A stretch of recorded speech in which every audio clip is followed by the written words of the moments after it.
Comment vous expliquer ce petit schéma ? Ce sont les chiffres officiels de la Banque Centrale Européenne qui montrent la masse monétaire.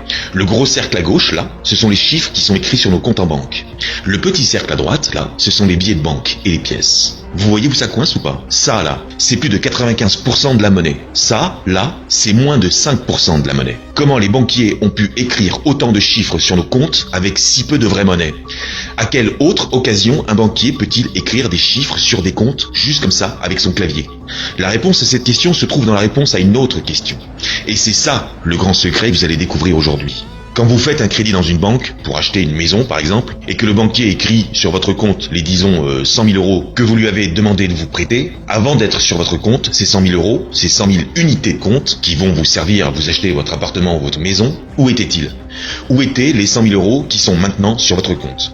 D'où vient la monnaie que les banquiers nous prêtent lorsqu'ils nous accordent des crédits ? De leurs fonds propres ? Des autres déposants ? D'autres banques ? De la Banque Centrale ? Des marchés financiers ? Du Petit Poucet ? De la Belle au Bois dormant ? Non. Réponse : de nulle part. Ces 100 000 euros, ces 100 000 soi-disant euros ne viennent de nulle part. Le banquier écrit juste 100 000 sur son ordinateur et vous pouvez vous acheter votre maison avec. En faisant ça, il a créé 100 000 euros à partir de rien. En économie, on appelle ça la création monétaire ex nihilo, qui veut dire à partir de rien. La phrase à retenir, c'est « Les banques ne prêtent pas de monnaie, elles créditent des comptes ». Les banques ne prêtent pas de la monnaie qui existe, elles créent la monnaie lorsqu'elles créditent un compte, elles la créent lorsqu'elles accordent un crédit. Vous ne me croyez pas ? Allez sur le site de la Banque de France, téléchargez le petit fascicule qui s'appelle « La monnaie et nous ». C'est écrit noir sur blanc. Impossible ? Eh ben voyons ça mes petits poussins. Exemple concret. Disons que je souhaite emprunter 100 000 euros à la banque. 100 sur le dessin. Je vais voir mon banquier et mon crédit est accepté. Le banquier écrit 100 000 euros, 100 000 sur mon compte en banque. Je possède 100 000 euros en monnaie scripturale. J'écris 100 000 à l'actif de mon bilan. Vous vous rappelez que les chiffres qui sont écrits sur nos comptes en banque sont mis au passif du bilan de la banque. Au passif du bilan de la banque, il y a donc moins 100 000, puisque c'est une dette que la banque a envers moi. Mais pour avoir 100 000 crédités sur mon compte, j'ai dû signer un contrat de crédit. Et ce contrat m'oblige à rembourser les 100 000 euros que j'ai reçus. J'ai donc moi aussi une dette envers la banque de 100 000 euros. Et cette dette, je la mets au passif de mon bilan. J'ai une dette envers la banque a une créance de 100 000 euros. Elle écrit à son actif 100 000. Son bilan est équilibré. 100 000 euros qui n'existaient pas avant ont été créés comme ça, juste en tapant des chiffres sur un clavier. Avec ces 100 000, je m'achète ma maison et tout le monde est content. Tout le monde est content. Attendez, on n'aurait pas oublié quelque chose ? Et les intérêts ? Bah oui, un crédit c'est pas gratuit. Nous sommes en période de croissance. Tout va bien, les taux d'intérêt sont hauts. Disons 4,5, 4,5%. Et mon crédit, je l'ai fait sur 25 ans, ou 30. Je dois donc rembourser, à la louche, 100 000 euros d'intérêt à la banque pour avoir été crédité de 100 000. J'ai donc une dette de 200 000 euros. 100 000 de principal plus 100 000 d'intérêt. À mon actif, j'ai donc 100 000 et à mon passif, j'ai donc 200 000. Et inversement, la banque a 200 000 à son actif et 100 000 à son passif. Quand je vais rembourser les 100 000 euros de principal, la banque va les détruire. Bah oui, puisque c'est une dette, puisque c'est de la monnaie dette. Quand j'ai fini de payer ma dette, il n'y a plus de dette, il n'y a donc plus de monnaie. Plus de monnaie dette. En économie, on parle de destruction monétaire. La banque détruit la monnaie et elle empoche les intérêts. C'est comme ça qu'elle gagne sa vie. En fabriquant de la monnaie à partir de rien et en empochant les intérêts. Vous voyez le problème ? Ces 100 000 euros que le banquier a fabriqués pour moi, ils vont me coûter au total 200 000 euros. Il va falloir que je travaille toute ma vie pour rembourser un truc qui a pris 3 secondes à un banquier à fabriquer. Combien d'entre vous ont un crédit et combien d'entre vous savez cela ? Comprenez bien que plus de 95% de la monnaie, c'est ce que l'on appelle de la monnaie dette. C'est de la monnaie qu'il faut rembourser et c'est de la monnaie qui nous coûte extrêmement cher.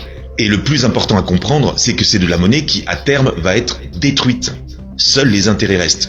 Vous ne voyez toujours pas le problème ? Encore une fois, on a oublié de parler des intérêts. Comment fait-on pour rembourser les intérêts ? Imaginons qu'il y a 0 € dans l'économie, dans la masse monétaire. On emprunte 100 milliards aux banques avec intérêt. On doit donc rembourser 100 milliards plus, disons, 50 milliards d'intérêts, par exemple. Comment fait-on pour rembourser 50 milliards avec seulement 100 milliards ? Alors, certains vont me dire que c'est possible parce que les banques achètent des choses avec les intérêts qu'elles perçoivent, donc elles réinjectent de la monnaie dans l'économie. Mais ça, c'est en théorie. En pratique, oui, une petite partie des intérêts reviennent dans l'économie, mais une petite partie seulement. Dans les faits, on voit bien que nous sommes obligés de nous endetter en permanence et de façon exponentielle. On voit bien que la dette ne cesse d'augmenter. Encore une fois, la dette, c'est de la monnaie qui est créée par les banques, à partir de rien. On est donc obligé de s'endetter encore et encore pour payer les intérêts des anciens crédits. Et c'est un putain de cercle vicieux. Les politiques ne cessent de nous dire qu'il faut rembourser la dette. Mais vous savez ce qui se passerait si on remboursait toute la dette d'un seul coup ? Il n'y aurait plus un seul euro sur nos comptes en banque. Il n'y aurait plus un seul euro dans la masse monétaire. La monnaie, c'est de la dette. Si on rembourse la dette, on détruit la monnaie. C'est aussi simple que ça. Parce qu'il y a une chose que vous devez absolument comprendre et savoir. C'est que ce système de crédit, il ne s'applique pas seulement aux particuliers et aux entreprises. Il s'applique aussi aux collectivités, aux municipalités, aux régions et à l'État. La dette publique, elle vient de là. Lorsque l'on vous augmente vos taxes, vos impôts, que l'on baisse les budgets, les dotations, que l'on ferme des écoles, des bureaux de poste, des hôpitaux, des gendarmeries, que l'on privatise des services publics, les autoroutes, qu'est-ce que l'on vous dit à chaque fois ? Comment le gouvernement justifie cela à chaque fois ? À chaque fois, on vous parle de la dette. À chaque fois, on vous culpabilise. On vous dit que vous avez été trop gourmand, que vous avez vécu au-dessus de vos moyens, que vous êtes des fainéants, que c'est de votre faute. Mais c'est faux. La dette vient du fait qu'une poignée de banquiers a volé le pouvoir de créer la monnaie dont nous avons besoin pour vivre. Et ils s'enrichissent en nous louant cette monnaie qu'ils fabriquent à partir de rien. On vous parle souvent de privatisation. Et les Français sont majoritairement contre les privatisations. Enfin, ceux qui ne passent pas leur vie devant BFM et RMC. Mais on ne vous parle jamais de la privatisation de la monnaie. Et cette privatisation nous coûte des milliards chaque année. Vérifiez par vous-même. Tous les ans, l'État paye pour ce que l'on appelle le service de la dette, c'est-à-dire le principal plus les intérêts que l'on doit à nos créanciers. Eh bien, cette somme, le service de la dette, correspond à la totalité de l'impôt sur le revenu que l'État perçoit chaque année, plus la quasi-totalité de la TVA. Quand vous payez vos impôts et vos taxes, ce n'est pas pour les services publics, c'est pour la dette. Nous sommes tous esclaves de la banque avec un grand B. Tous, employés, ouvriers, mais même petits patrons, même grands patrons. Nous sommes tous là à nous battre pour récolter un petit peu de cette monnaie qui est rare et qui nous coûte extrêmement cher. Si on passe notre vie au travail, si on passe notre vie dans les embouteillages, si on se lève si tôt le matin, si on paye autant de taxes, c'est pour payer la dette, c'est pour payer cette monnaie que l'on loue à des banquiers privés alors qu'il serait tellement simple de la fabriquer nous-mêmes. Alors je vous entends déjà rétorquer. Oui, mais quel autre système peut-on mettre en place ? Des théories économiques, des solutions, il en existe des tas. Et certaines sont déjà en application, comme la monnaie libre par exemple.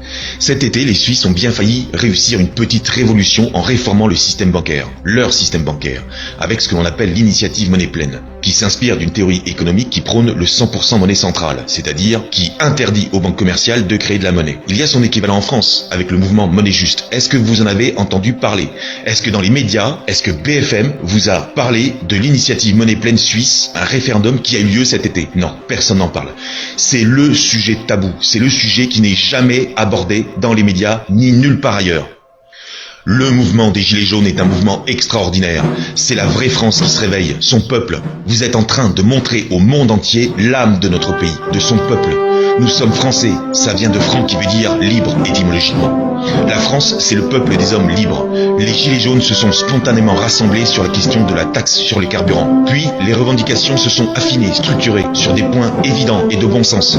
L'inaction et le mépris de nos dirigeants nous ont permis de prendre le temps de nous connaître, de nous parler et d'échanger nos idées, nos points de vue. Des gens qui depuis bien longtemps réfléchissent aux problèmes de nos sociétés, soi-disant démocratiques, se sont exprimés et leurs idées se sont propagées à tout le mouvement. On a commencé à parler de référendum, d'initiative citoyenne, de démocratie, de pouvoir au peuple. Nous vous proposons d'ajouter à vos réflexions et à vos revendications la question de la création monétaire. Nous ne devons pas sous-estimer le pouvoir de la création monétaire. Il est là le pouvoir absolu. C'est le pouvoir de la banque avec un grand B. Ce sont eux les véritables maîtres. Ce sont eux qui ordonnent, qui décident, qui dirigent. Et Macron n'est que le contre-maître. Nous devons reprendre, ou plutôt prendre le pouvoir monétaire. Il en va de notre survie, de notre avenir, de l'avenir de nos enfants. Un autre monde est possible, une autre organisation sociale, et ce n'est pas une utopie. Nous devons arracher notre liberté à nos maîtres. Nous devons leur arracher des mains le fouet avec lequel ils nous tiennent. Ils nous taxent, ils nous condamnent aux travaux forcés. Ils nous lèvent tous les matins aux aurores pour produire de cette richesse dont nous ne voyons que les miettes. Gilets jaunes, vous êtes les Gaulois réfractaires. Vous devez en être fiers. Vous êtes la France, la vraie, le peuple. Un peuple tolérant, un peuple mixte, un peuple brave, créatif, inventif, travailleur et patient. Mais notre patience a des limites et nous y sommes.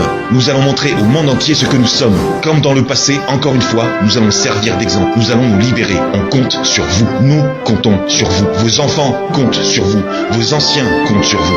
On compte sur vous.